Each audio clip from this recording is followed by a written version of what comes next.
എല്ലാവർക്കും നമസ്കാരം. കുറച്ച് ലോങ് വീഡിയോ ആണ്. എന്തിനെക്കുറിച്ചിട്ടാണ് പറയാൻ പോകുന്നതെന്നുള്ളത് നിങ്ങൾക്ക് തംബ്നെയിൽ കാണുമ്പോൾ തന്നെ മനസ്സിലാവും. ഇപ്പോൾ യൂട്യൂബ് നോക്കുമ്പോൾ ഞാൻ ഏറ്റവും കൂടുതൽ കാണുന്നത് പലരും അവരുടെ പ്രഗ്നൻസി ജേർണിയും ഡെലിവറി സ്റ്റോറീനെ കുറിച്ചിട്ടൊക്കെ പറയുന്നതാണ്. അപ്പോൾ അധികം ആരും സംസാരിച്ച് കേൾക്കാത്തൊരു ഭാഗം ആഫ്റ്റർ ഡെലിവറി ആണ്, പോസ്റ്റ്പാർട്ടം ജേർണി. കുറച്ച് പേരൊക്കെ അതേ പറ്റിയിട്ട് പറയാറുണ്ട്, പക്ഷേ അധികം അങ്ങനെ ഈ ഒരു ടോപ്പിക്കിനെ കുറിച്ചിട്ട് സംസാരിച്ച് കേൾക്കാറില്ല. ഞാനിന്ന് അതേ പറ്റിയിട്ട് സംസാരിക്കാമെന്ന് വിചാരിച്ചു. Postpartum journey and postpartum depression, മെയിനായിട്ട് പോസ്റ്റ്പാർട്ടം ഡിപ്രഷൻ അങ്ങനെയുള്ള കാര്യങ്ങൾ ഉണ്ടായിട്ടുണ്ടോ, അങ്ങനെ അതിനെക്കുറിച്ചിട്ടൊക്കെ ആ ഒരു ടോപ്പിക്കിനെ കുറിച്ചിട്ടൊക്കെ സംസാരിക്കാമെന്ന് വിചാരിച്ചു. നമുക്ക് പ്രഗ്നൻസി ജേർണി പോലെ തന്നെ വളരെയധികം ഇമ്പോർട്ടൻ്റ് ആണ് പോസ്റ്റ്പാർട്ടം ജേർണി എന്ന് പറയുന്നത്. പോസ്റ്റ്പാർട്ടം ജേർണി എന്ന് പറയുന്നത് നമുക്ക് കുഞ്ഞുണ്ടായ ശേഷം ആഫ്റ്റർ അവർ ഡെലിവറി നമുക്ക് ഫിസിക്കലിയും മെൻ്റലിയും റിക്കവർ ചെയ്യാനുള്ള, നമുക്ക് ഹീൽ ചെയ്യാനുള്ളൊരു ടൈമാണ് പോസ്റ്റ്പാർട്ടം ജേർണി എന്ന് പറയുന്നത്. It is very important. അപ്പോൾ നമുക്ക് ഈ പോസ്റ്റ്പാർട്ടം ഡിപ്രഷനൊക്കെ വന്നു കഴിഞ്ഞാൽ എന്തായിരിക്കും അവസ്ഥ? എനിക്കതൊക്കെ ഉണ്ടായിട്ടുണ്ട്. ഞാൻ പറയാം കേട്ടോ, അതേക്കുറിച്ചിട്ടൊക്കെ പറയാം. പോസ്റ്റ്പാർട്ടം ഡിപ്രഷൻ എന്താണെന്ന് നിങ്ങൾക്ക് എല്ലാവർക്കും അറിയാമായിരിക്കും. എത്ര പേര് അതേ പറ്റിയിട്ട് സീരിയസ് ആണെന്നുള്ളത് എനിക്കറിയില്ല. നമ്മളത് ശരിക്കും സീരിയസ് ആയിട്ട് എടുക്കേണ്ട ഒരു കാര്യം തന്നെയാണ്. പോസ്റ്റ്പാർട്ടം ഡിപ്രഷൻ എന്ന് പറയുന്നത് ആഫ്റ്റർ പ്രഗ്നൻസിക്ക് ശേഷം ഹോർമോണൽ ചേഞ്ചസ് മൂലം സ്ത്രീകൾക്ക് ഉണ്ടാവുന്ന ഒരു മാനസികാവസ്ഥയാണ് പോസ്റ്റ്പാർട്ടം ഡിപ്രഷൻ എന്ന് പറയുന്നത്. നമ്മൾ പോസ്റ്റ്പാർട്ടം ഡിപ്രഷൻ എന്നുള്ളത് കോമൺ ആയിട്ട് പറയുന്നതാണ്. ശരിക്കും ഇതിന് 3 സ്റ്റേജസ് ഉണ്ട്. ഒന്നാമത്തെ സ്റ്റേജാണ് പോസ്റ്റ്പാർട്ടം ബ്ലൂസ്, അല്ലെങ്കിൽ ബേബി ബ്ലൂസ് എന്ന് പറയും. എനിക്ക് ഈ പോസ്റ്റ്പാർട്ടം ബ്ലൂസ് ആയിരുന്നു ഉണ്ടായിരുന്നത്. അത് ഡിപ്രഷൻ്റെ ജസ്റ്റ് സ്റ്റാർട്ടിംഗ് ആണ്.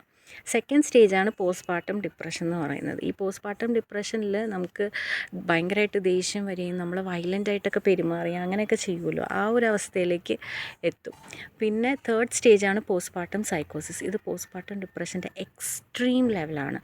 ഇതിൽ നമ്മൾ എന്താ പറയുക, സ്വന്തം കുഞ്ഞിനെ കൊല്ലാനുള്ളൊരു മാനസികാവസ്ഥയിൽ വരെ എത്തും, അല്ലെങ്കിൽ നമ്മൾ സ്വയം ആത്മഹത്യ ചെയ്യാനുള്ളൊരു അവസ്ഥയിലൊക്കെ നമ്മൾ എത്തും. അത് ഭയങ്കര ഭയാനകമാണ്. കുറച്ച് ദിവസം മുമ്പ് ഞാൻ ഒരു ന്യൂസ് കണ്ടിരുന്നു. ബാംഗ്ലൂരിൽ എവിടെയാണ് ഒരമ്മ സ്വന്തം കുഞ്ഞിനെ ഇങ്ങനെ ഡിപ്രഷൻ വന്നിട്ട് തിളച്ച വെള്ളത്തിലിട്ട് കൊന്നു എന്നുള്ളത്. ഒരു കുഞ്ഞിനെ അങ്ങനെയൊക്കെ കൊല്ലാന്ന് പറയുമ്പോൾ നമുക്ക് കേൾക്കുമ്പോൾ ഭയങ്കര വിഷമം തോന്നും. പലരും ആ അമ്മേനെ കുറ്റപ്പെടുത്തിയേക്കാം, സ്വന്തം കുഞ്ഞിനോട് ഇങ്ങനെയൊക്കെ ചെയ്യാൻ തോന്നിയില്ലോ എന്ന് പറഞ്ഞിട്ട്. പക്ഷേ ആ ഒരു ഡിപ്രഷൻ സ്റ്റേജാണ് അവരെ കൊണ്ട് അങ്ങനെ എത്തിച്ചത്. ന്യൂസിൽ കണ്ടത് അവരുടെ ഹസ്ബൻഡ് ഇങ്ങനെ കള്ളൊക്കെ കുടിച്ച് അത്രയും തോന്നിയ പോലെ നടക്കുന്നൊരു ക്യാരക്ടറായിരുന്നു. അപ്പോൾ ഫാമിലിയിൽ നിന്നും അധികം സപ്പോർട്ടില്ല, അങ്ങനെയൊക്കെയാണ് ന്യൂസിൽ കണ്ടത് കേട്ടോ. അപ്പോൾ ഇതൊക്കെ ഒരു കാരണം ആയി, ഡിപ്രഷനുള്ള ഒരു കാരണമായി. ആ ഒരു ഡിപ്രഷൻ വന്നത് കാരണം പോസ്റ്റ്പാർട്ടം സൈക്കോസിസ് ആട്ടോ ഈ അവസ്ഥ.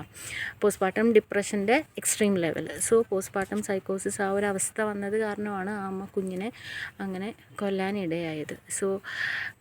ഇങ്ങനെയൊക്കെ കേസസ് കേൾക്കുമ്പോൾ നമുക്ക് വീണ്ടും നമുക്ക് ഉറപ്പിക്കാൻ പറ്റും postpartum depression it's not easy. അത് റിയലാണ്, ശരിക്കും സീരിയസ് ആയിട്ട് എടുക്കേണ്ട ഒരു കാര്യം തന്നെയാണെന്നുള്ളത്. എനിക്ക് ഈ പോസ്റ്റ്പാർട്ടം ഡിപ്രഷനെ പറ്റിയിട്ട് ആദ്യം അറിയില്ലായിരുന്നു. ഇതെന്താ സംഭവം എന്നുള്ളതൊന്നും അറിയില്ലായിരുന്നു. ഞാൻ സോഷ്യൽ മീഡിയാസിൽ ഇതിനെ പറ്റിയിട്ട് കുറച്ച് കണ്ടൻസ് ഇങ്ങനെ കണ്ടിട്ടുണ്ടായിരുന്നു. അപ്പോഴാണ് ഇങ്ങനൊരു സംഭവം ഉണ്ടെന്ന് ഞാൻ മനസ്സിലാക്കുന്നത്. ഈ സോഷ്യൽ മീഡിയയിൽ ഞാൻ കാണുന്ന കണ്ടൻറ്റ് പോസ്റ്റ്പാർട്ടം സൈക്കോസിസിൻ്റെ സ്റ്റേറ്റാണ്. സ്വന്തം കുഞ്ഞിനെ കൊല്ലാൻ ഉള്ള ഒരു അവസ്ഥയിലേക്ക് എത്തുന്ന അമ്മമാരുടെ കഥയാണ് ഞാൻ അതിൽ കാണുന്നത്. അപ്പോൾ എൻ്റെ ഈ വിചാരം പോസ്റ്റ്പാർട്ടം ഡിപ്രഷൻ എന്ന് പറഞ്ഞാൽ ഇതാണ്. പോസ്റ്റ്പാർട്ടം ഡിപ്രഷൻ വന്നു കഴിഞ്ഞാൽ ചിലപ്പോൾ നമുക്ക് നമ്മുടെ കുഞ്ഞിനെ കൊല്ലാനുള്ളൊരു അവസ്ഥ തോന്നും. ഇതിന് വേറെ ഇതൊന്നും ഇല്ല എന്നാണ് ഞാൻ വിചാരിച്ചിരുന്നത്. അപ്പോൾ പ്രഗ്നൻ്റ് ആയിരിക്കുന്ന സമയത്തൊക്കെ ഞാനിങ്ങനെ പ്രാർത്ഥിക്കാറുണ്ട്, ഈശ്വരാ എനിക്ക് പോസ്റ്റ്പാർട്ടം ഡിപ്രഷൻ വരല്ലേ എന്ന് ഞാൻ പ്രാർത്ഥിക്കാറുണ്ടായിരുന്നു. പക്ഷേ എനിക്ക് പോസ്റ്റ്പാർട്ടം ഡിപ്രഷൻ വന്നു. ഡിപ്രഷനല്ല, പോസ്റ്റ്പാർട്ടം ബ്ലൂസ്, അതിൻ്റെ സ്റ്റാർട്ടിങ് സ്റ്റേജായിരുന്നു എനിക്കുണ്ടായിരുന്നത്. സ്റ്റാർട്ടിങ് എന്ന് പറയുമ്പോൾ പോസ്റ്റ്പാർട്ടം ബ്ലൂസിൽ എനിക്ക് ആദ്യം ഉണ്ടായിരുന്നത്, ഞാൻ കുറേ കരയുമായിരുന്നു. ഒരു കാരണമില്ലാതെ കരയുമായിരുന്നു. എന്തിനാണ് കരയുന്നതെന്ന് എനിക്കറിയില്ല. ഒരാൾ ഇപ്പോൾ എന്നോട് എന്തിനാണ് കരയുന്നതെന്ന് ചോദിച്ചിട്ടുണ്ടെങ്കിൽ ഞാൻ പറയും എനിക്കറിയില്ല എന്നുള്ളത്. എനിക്കറിയില്ല സത്യത്തിൽ ഞാൻ എന്തിനാണ് കരയാറുണ്ടായിരുന്നതെന്ന് അറിയില്ല. എനിക്ക് അങ്ങനെയുള്ളൊരു സിംറ്റമായിരുന്നു ഉണ്ടായിരുന്നത്. പിന്നെ നമ്മൾ പതിയെ പോസ്റ്റ്പാർട്ടം ഡിപ്രഷനിലേക്ക് എത്താൻ തുടങ്ങി. അത് എന്ന് വെച്ചാൽ പോസ്റ്റ്പാർട്ടം ഡിപ്രഷനിലേക്ക് എത്തുമ്പോൾ നമുക്ക് ഭയങ്കര ദേഷ്യവും നമ്മൾ വയലൻ്റായിട്ട് പെരുമാറുകയൊക്കെ ചെയ്യും. അപ്പോൾ അങ്ങനെയുള്ളൊരു അവസ്ഥയിലേക്കൊക്കെ വരാൻ തുടങ്ങി. പിന്നെ അത് മാറിട്ടോ.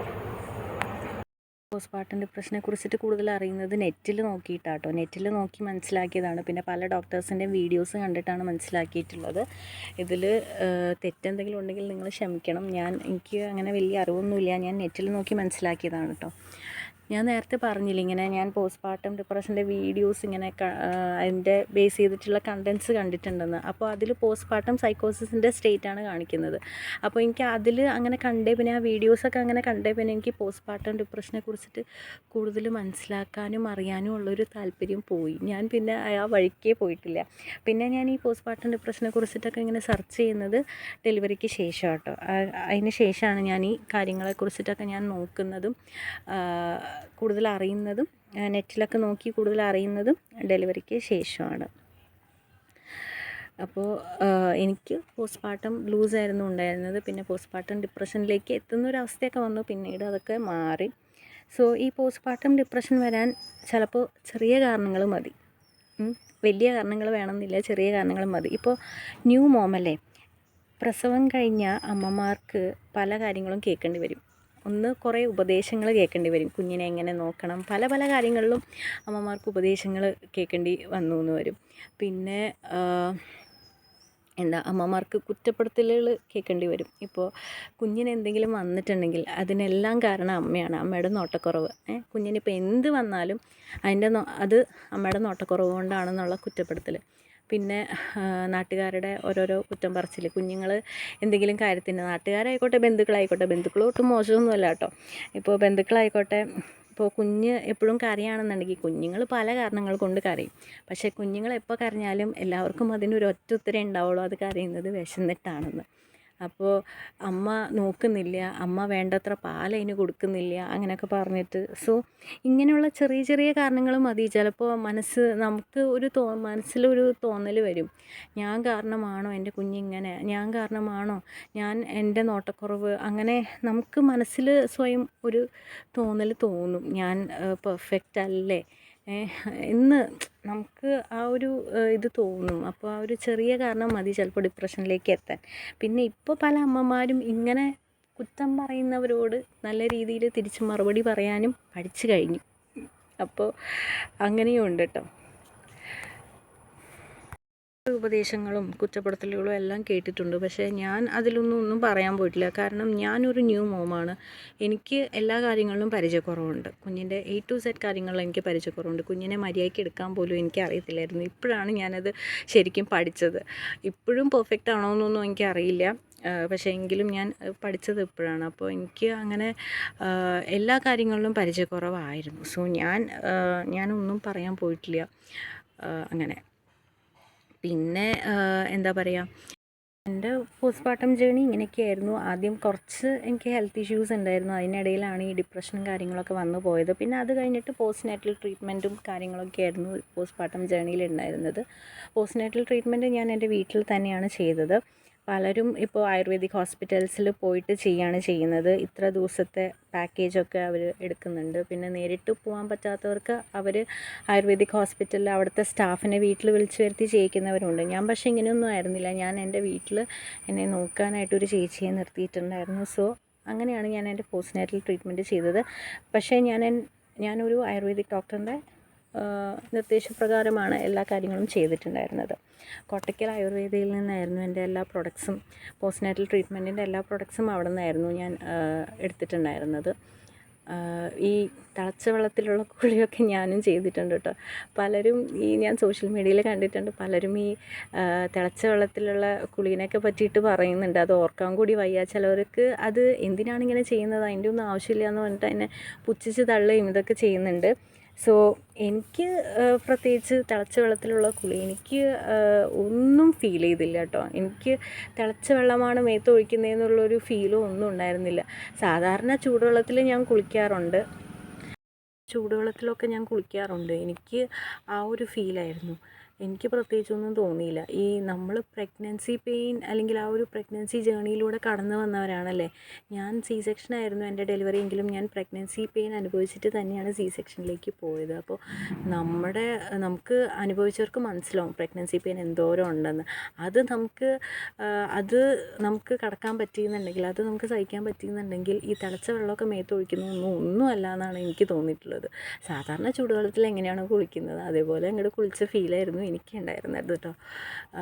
അപ്പോൾ അങ്ങനെയാണ്. സോ എൻ്റെ പോസ്റ്റ്പാർട്ടം ജേണിയൊക്കെ അങ്ങനെ ഇത്രയൊക്കെ ഉണ്ടായിരുന്നുള്ളൂ. ഇതൊക്കെ തന്നെയായിരുന്നു എൻ്റെ പോസ്റ്റ്മോർട്ടം ജേണി എന്ന് പറയുന്നത്.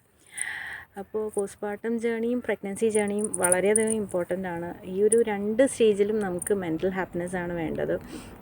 മെൻ്റൽ ഹാപ്പിനെസ് ഇല്ല എന്നുണ്ടെങ്കിൽ അത് 2 സ്റ്റേജിലും അഫക്റ്റ് ചെയ്യുക നമ്മുടെ കുഞ്ഞിനെയാണ്. സോ അത് നമ്മൾ മാത്രം വിചാരിച്ചാൽ പോലെ നമ്മുടെ ചുറ്റുമുള്ളവരും വിചാരിക്കണം, അതിനുള്ളൊരു സാഹചര്യം വേണം. ഈ 2 സ്റ്റേജിലും ഒരു അമ്മയാവാൻ തയ്യാറെടുക്കുന്ന അല്ലെങ്കിൽ ഒരു അമ്മയായ ഒരു സ്ത്രീയെ എല്ലാവരും സപ്പോർട്ട് ചെയ്യുകയും കെയർ ചെയ്യുകയും ചെയ്യണം. കുറ്റപ്പെടുത്താതിരിക്കുക, കൂടുതലും അവരെ ഓരോരോ കാര്യങ്ങൾ പറഞ്ഞ് മനസ്സിലാക്കി കൊടുക്കുക, അവരെ കെയർ ചെയ്യുക, സപ്പോർട്ട് ചെയ്യുക. ഈ പലരും കുഞ്ഞുണ്ടായി കഴിയുമ്പോൾ കുഞ്ഞിലേക്കായിരിക്കും അവരുടെ ശ്രദ്ധ പോകുന്നത്. ഈ അമ്മമാരെ അവർ ചിലപ്പോൾ മറന്നു പോകും. അത് അങ്ങനെ പാടില്ല. കുഞ്ഞിനെ പോലെ തന്നെ കെയർ വേണ്ട ഒരാളാണ് അമ്മ.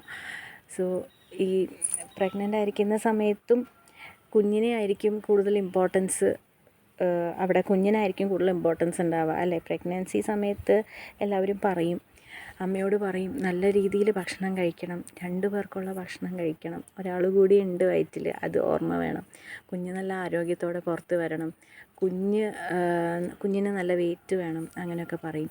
ഇനിയിപ്പോൾ ഡെലിവറി കഴിഞ്ഞാലും അപ്പോഴും പറയും നല്ല ഭക്ഷണം കഴിക്കണം, നല്ലോണം ഭക്ഷണം കഴിച്ചാലേ കുഞ്ഞിന് പാല് കിട്ടുള്ളൂ എന്നുള്ളതൊക്കെ. അപ്പോൾ ഈ കുഞ്ഞിന് വേണ്ടിയിട്ടുള്ള കാര്യങ്ങളൊക്കെ പറയുന്നതിനിടയിൽ, അമ്മമാരോട് പറയുന്നതിനിടയിൽ ആരെങ്കിലും ഒരാൾ ചോദിക്കുകയോ അല്ലെങ്കിൽ ആരെങ്കിലും ഒരാൾ അമ്മയെപ്പറ്റി ചിന്തിക്കാറുണ്ടോ? ആരെങ്കിലും അമ്മയോട് ചോദിക്കാറുണ്ടോ? അമ്മയാവാൻ പോകുന്ന ആ ഒരു സ്ത്രീയോട് ചോദിക്കാറുണ്ടോ whether you are happy or not, are you okay, എന്താണ് നിനക്ക് വേണ്ടതെന്ന് ചോദിക്കാറുണ്ടോ? അമ്മയ്ക്ക് വേണ്ടിയിട്ട് ആരെങ്കിലും അത് ചോദിക്കാറുണ്ടോ? അങ്ങനെ ചോദിക്കാൻ ഒരാളെ കിട്ടുന്നത് എത്രയോ വലിയ ഭാഗ്യമാണല്ലേ. അത് നമ്മുടെ ഹസ്ബൻഡ് ആയിക്കോട്ടെ, ബോത്ത് പാരൻസ് ആരെങ്കിലും ആയിക്കോട്ടെ, അങ്ങനെ കിട്ടുക എന്നുള്ളത് ഏറ്റവും വലിയ ഭാഗ്യമായിട്ടുള്ളൊരു കാര്യമാണല്ലേ. സോ അത് ഞാൻ അനുഭവിച്ചിട്ടുണ്ട്. അപ്പോൾ ഒരാളെങ്കിലും ആ ഒരു ഒറ്റ ചോദ്യം മതി, അത് ഏറ്റവും വലിയ മെൻ്റൽ ഹാപ്പിനെസ് ചിലപ്പോൾ അത് അവർക്ക് കൊടുക്കും. സോ ഈ ഒരു ടൈം ഇപ്പോൾ ഈ പ്രഗ്നൻസി ആൻഡ് പോസ്റ്റ്മോർട്ടം ഹോൾ ജേർണിയിൽ ഏറ്റവും കൂടുതൽ മെൻ്റൽ ഹാപ്പിനെസ്സാണ്, മെൻ്റൽ ഹെൽത്താണ് ഏറ്റവും കൂടുതൽ ആവശ്യമായിട്ടുള്ളത്. So thank you.